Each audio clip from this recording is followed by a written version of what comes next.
Well, here we are at the final major of the year with the final four players. A very exciting time for tennis fans. And while many of the Federer fans and Djokovic fans will say, Nadal's going to win it, I can't watch, I don't want to see it. Because it will, if you're a Joker fan, put Nadal one more ahead of my man Joker. If you're a Federer fan, because it will put Nadal only 19-20 away from Roger Federer. Plenty of other tennis fans are saying, this is kind of exciting. Only one person I know, well, and of course, Grigor Dimitrov.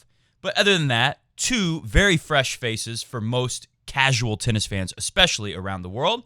Kind of interesting. Let's see what happens here. But for the people that watch Coffee Break Tennis who really like their tennis and pay a lot of attention to the tennis, whether you're a Joker face, a Raw fan, or a Federer fan, we know there's a high likelihood of Rafa winning.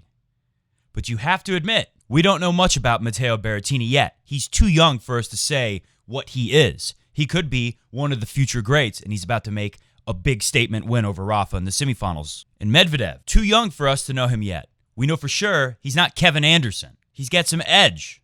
He's an evil villain in New York after what he did with the crowd. He took down Djokovic in Cincinnati. Maybe Djokovic is feeling the left shoulder in Cincy, who knows? But still, it's a big win. We don't know who Medvedev and Berrettini are just yet. So it's going to be very interesting to see what they can do for the rest of this U.S. Open.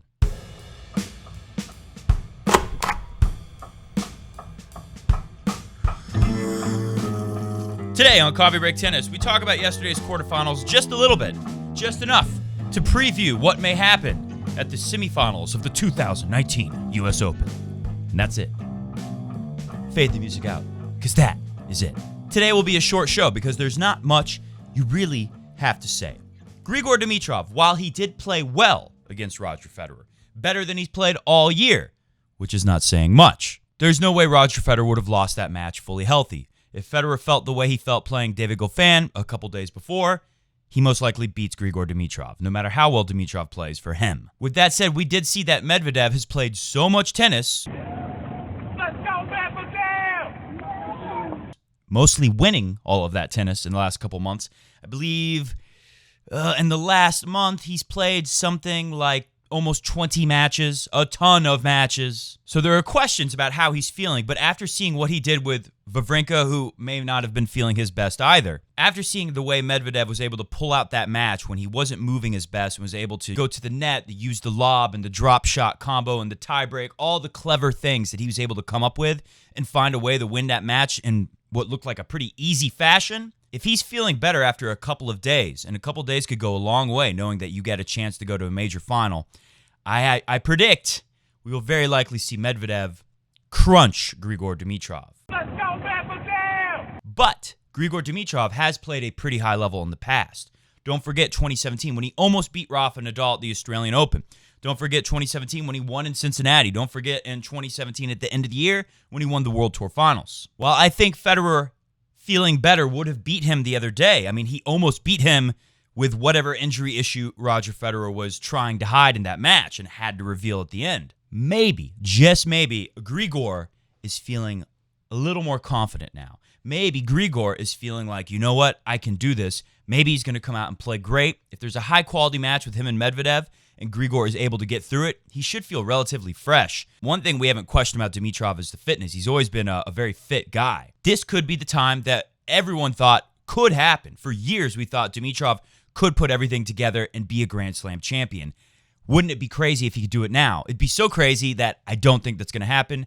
If I have to pick now, I go Medvedev in 4 sets. The only other thing I see is Medvedev not feeling well and Grigor outlasts him and he wins in something like 4 or 5 sets, or even 3 if Medvedev's injury problems somehow get worse. But with 2 days off, how do they get worse? He's too young for the Federer thing where, I had a great win, and then on my off day, something hurts in my back because I'm getting older and I just woke up and I had an injury in my sleep. You know, that kind of stuff happens. Not so much to the guys in their early 20s. Meanwhile, on the bottom half of the draw, last night, Schwarty D gave us a pretty entertaining, about as good as a straight sets loss gets if you want entertainment. Nadal, very weird match, and this is why I give Berrettini a shot to beat Nadal. Now, hold on. From the Monfils and Berrettini match, put this on the screen. This is the most important thing for me from that match. Like always, Monfils beats himself. Monfils, dazzling, spectacular. It was a fun match to watch, but the bottom line is this. Berrettini was playing smart. He's up close, he's attacking, and he's going big. I thought Monfils would win this match because I thought Berrettini, and we saw it in the match, there were times where Berrettini got nervous, didn't play as well. There were times where Berrettini just started missing a lot of forehands. Clearly, when Berrettini's serve and forehand go in, I mean, he's got the firepower to beat anyone.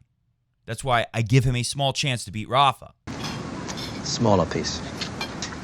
But Monfils able to contain the firepower of Berrettini and keep those points alive. The only problem is you saw the court positioning. When you're that far back, there's so much more running. And when you chase down a ball from that far back, I mean, there's no cutting off the angles. There's no easing the pain. You're feeling the full pain of having to chase down every 80, 90 mile an hour ground stroke with angle. You feel every bit of that angle when you're that far back and have to try to track that stuff down. And clearly, Monfils was just trying to get his energy back for the rest of the match, and it came back in little bursts and spurts here and there, and that's why he was able to hang on. By the way, if anyone's wondering where Mr. Goat, the talking tennis cat, is and co-host of Coffee Break Tennis, take a look at this picture. Mr. Goat, he's too worn out. He had too much fun riding on my back like a camel all day that he's upstairs napping. But he did want you to see the photograph because he thought it looked pretty cool, quote unquote.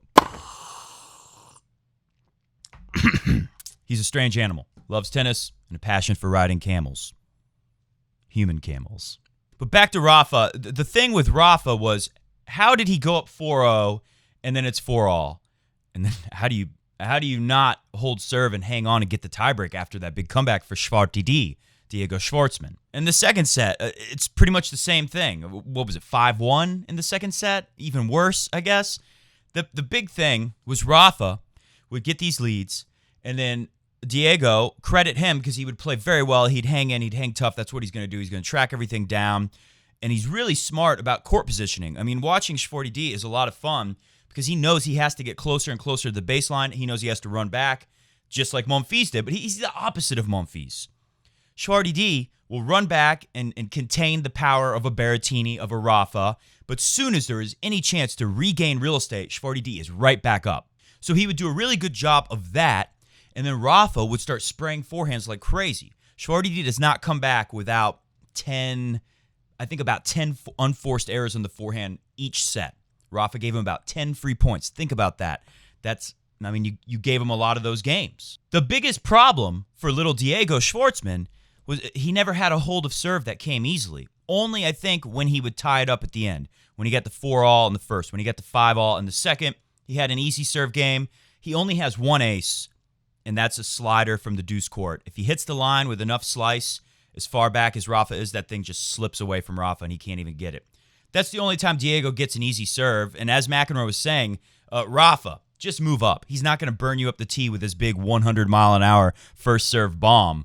I mean, that's my freaking serve. Diego's best serve is my best serve. That's not good. So you factor that in. It's no surprise that Rafa was able to win in straight sets because Diego, all the damage he was able to do, all the problems on the forehand breaking down, and he'd missed some backhands, but it was mainly on the forehand for Rafa, what was breaking down in that match last night. You put all that together, it's no surprise it's still straight sets because there were no easy holds throughout that whole match, except for maybe two that I can think of off the top of my head, and those were just to get even after the rush of breaking back twice in a row. You're down double break, you break serve 2 times in a row against Rafa, then you have a little confidence you're able to hold serve, but as soon as it got tight again, not able to hold serve. Matteo Berrettini will have easy holds against Rafa. Rafa will be able to break him for sure, but he won't break as easily as he did against Schwarty. And if he is going to be giving away breaks, I mean, we may be in for a big surprise at the U.S. Open this year with no big 3 in the final. Will not shock me. If I have to bet my life on it, Rafa wins in 4. I'm not crazy. But I'm telling you, Rafa, like maybe Patrick McEnroe, Darren K, I don't know. Whoever said it on the broadcast last night, Chris Fowler could have been, said Rafa will want to be hitting the practice court hard after this to work on that forehand because that ain't going to fly in the future. Even Berrettini, young man Berrettini, he's going to be able to take advantage of that. If he's able to hang on to his serve, stay alive in a set. Just think how different those first 2 sets were if instead of having 4-0, say Schwartzman had just held serve 1 time. Say it's 4-1. Then you have 2 breaks and a couple holds in a row. All of a sudden, Schwarty D is serving for the set or trying to break for the set instead of serving to stay alive, which he ultimately had to do in those 2 sets, and it didn't work. Or at least he had to in the second set for sure, having to serve 5-6 to get to the tiebreak. Unable to do it. How disastrous. All right, hit the music because we're going to get out of here. You have what I'm thinking. 4 sets for Medvedev, 4 sets for Rafa. Berrettini with a chance, but Rafa has to start spraying some unforced errors on the forehand or something like what we saw against Schwarty D. I have a feeling the Rafa got together. I will say one thing, just like I was suspicious. Oh, I had a comment. Put this on the screen really quick. I thought you said Dimitrov had no chance to win, just like Goffin had no chance to win during the 2017 ATP final. Yeah. Federer not injured. Dimitrov, no chance to win. He had a chance, thanks to the injury. Just like when I was watching Roger Federer spraying forehands thinking, something might not be right here. I thought the same thing with Rafa, and even though Rafa said everything's fine, he was stretching out the forearm. I can't remember if that was on his right or left arm, but for sure on the left arm, which is the arm he hits forehands with, they were rubbing this like cream. They were rubbing all this cream on it. It's probably that pain cream stuff that I've never used any of that stuff. I don't like it. It smells funny and it makes a weird feeling on your skin. But Rafa covered in that cream. So if that's a part of the reason why he was missing a bunch of forehands, be prepared for the unexpected against Berrettini. Anything can happen in that match. And of course, Grigor Dimitrov, if he gets through to the final, I give him no chance against Rafa, unless like with Roger, Rafa is injured. See ya!